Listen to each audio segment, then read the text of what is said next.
그러니까 이거영도 최영득 원장입니다. 어떻게 보면 오늘은 AS를 하기 위한 영상인데요. 2023학년도 경기도 내신 산출법이 바뀝니다. 왜 AS라고 말씀드렸냐면 제 설명의 영상 중에 2020년 8월 달에 올린 내신 성취평가제 그리고 내신 200점 산출의 차이점이 무엇인지에 대한 것을 안내한 내용이 있었는데요. 네, 얼굴 상당히 뽀얗게 나왔네요. 네, 어쨌든 조회수가 무려 1800회, 제 거 치고서는 많이 높은 편입니다. 좀 슬프네요. 어쨌든 이 설명의 영상을 보고서는 연락이 오시는 분들이 있어요. 혹시 진짜 지금도 이렇게 시행되는 게 맞나요? 라고요. 그런데 확연하게 바뀌었습니다. 그렇죠. 예전에 경기도 내신 표기 방법은 맨 마지막에 괄호에 표준 편차가 들어가 있었어요. 그런데 이 부분이 이렇게 표준 편차가 쏙 빠진 채로 바뀌었습니다. 이 부분은 2020년 1월 달에 해서 2020학년도 중1부터 표준 편차를 없애겠다라고 공개를 했고요. 몇몇 개 교육지원청이 똑같이 진행되고 있는데 경기도도 이렇게 진행을 했습니다. 솔직히 말씀드리면 성취평가제, 즉 자기주도 학습 전형을 진행하는 특목자사고의 점수 반영 방식에는 이 변화는 아무런 문제가 없습니다. 왜냐하면 오른쪽 아래 보이시는 것처럼 고임용 자기주도 학습 전형 제출 시에는 아예 A, B, C 성취도가 나타나게 되거든요. 예를 들어볼까요? 상산고 같은 경우에 보시면 정확하게 교과 성적이 A, B, C, D가 몇인지 따르는 거지 전혀 표준 편차가 반영되지가 않습니다. 그거는 외대보고도 마찬가지고요. 외대보고의 점수는 각 교과목의 편차를 두고 있죠. 그리고 동탄 국제고 같은 경우 국제고랑 외고는 동일하게 영어 내신을 4학기 40점씩을 반영하고 동점자가 있을 때 국어 사회 순으로 3학년 2학기 때부터 탑다운 방식으로 내려가게 됩니다. 결과적으로 성취평가제를 진행하는 곳에서는 이 표준 편차를 없애는 변화가 크게 의미를 가지고 있지 않다라고 알 수가 있죠. 자, 그런데 고입 내신 성적 산출 방식을 사용하는 경기도의 비평준화 지역에서는 문제가 생기게 됩니다.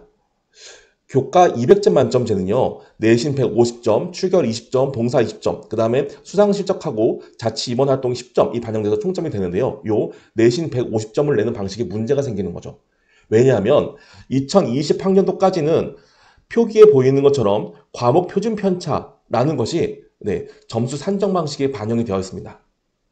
그렇기 때문에 저 숫자가 나오지 않으니까 계산이 불가능하겠죠. 그래서 표준 편차의 합을 지워버리고 2023학년도에선 과목 수를 그냥 나누게 되어 있습니다. 자, 이런 게 어떠한 변화를 일으킬까요? 어떠한 차이를 만들어낼까요?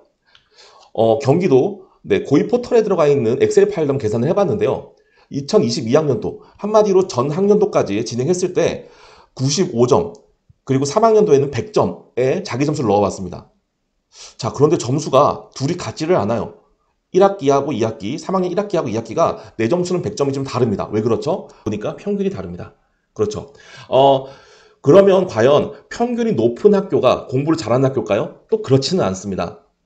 왜 그러냐면 학교에서 시험 문제를 엄청 어렵게 낼 수도 있는 거거든요. 단 우리 친구가 평균이 60인 학교에서 95점을 맞았다면 다른 친구보다는 월등히 뛰어나겠네요. 그래서 우리 예전 방식에서는 월등히 뛰어난 친구들을 좋아했습니다. 심지어 3학년 1학기 때 100점을 맞은 건데요.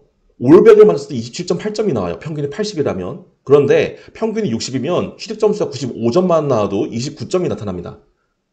네, 이 정도로 학교 평균이 엄청나게 중요했죠. 그런데 2023학년도부터는요. 어떻게 되어 있을까요? 제가 2학년 때는 똑같이 원점수를 95점, 3학년 때는 100점을 넣어봤습니다. 그러니까 어떻게 나왔어요? 네, 2학년 1학기 때는 29.5점, 그리고 3학년 때는 30점 만점이 나왔습니다. 그래서 일단 200점 만점자가 나올 수 있겠구나라고 보여지고요. 그리고 두 번째로 자신만 점수를 잘 맞으면 유불리에 상관없이 학교의 상황과 상관없이 무조건 2점을 얻겠네요. 자, 그러면 한번 분석해 볼까요? 고민해 볼까요? 이게 어떠한 변화를 갖다 줄까요? 자, 예전 같은 경우에는 내신이 쉽게 나오는 학교가 불이익이 있었습니다. 왜 그래요? 평균이 올라갔으니까. 반대로 공부 잘하는 학생이 많은 학교도 불이익이 있었어요. 왜냐하면 평균 점수가 높았으니까요. 자, 그런데 지금은요. 내신이 어렵게 나오는 학교가 불이익을 받습니다. 그렇기 때문에 학교에서 내신을 쉽게 내야 되겠죠. 무조건 내신을 쉽게 내면 낼수록 유리해집니다. 그런데 문제는요. 이 현상이 일어나고 난 다음에 그러면 공부를 잘하는 학생이 많은 학교는 이익을 받거나 그렇지 않아야 되는데 공부를 잘하는 학생이 많은 학교는 여전히 불이익을 받습니다. 왜요? 우리가 비평준화 고등학교를 가려고 하는 학생들은 보통 95점에서 100점 사이의 평균 점수를 맞게 되죠. 그런데 95점에서 100점 맞는 친구들이 너무 많아지면 학교에서 학생들의 변별력을 갖출 수가 없겠죠. 그렇기 때문에 수행평가라던가 서술형 문항에서 깐깐하게 점수를 깎는 경우가 발생합니다. 그래서 공부를 잘하는 학생이 많은 학교에서는 올백이 나오기가 내신이 쉽게 나온 학교보다 어려울 것이다 라는 겁니다.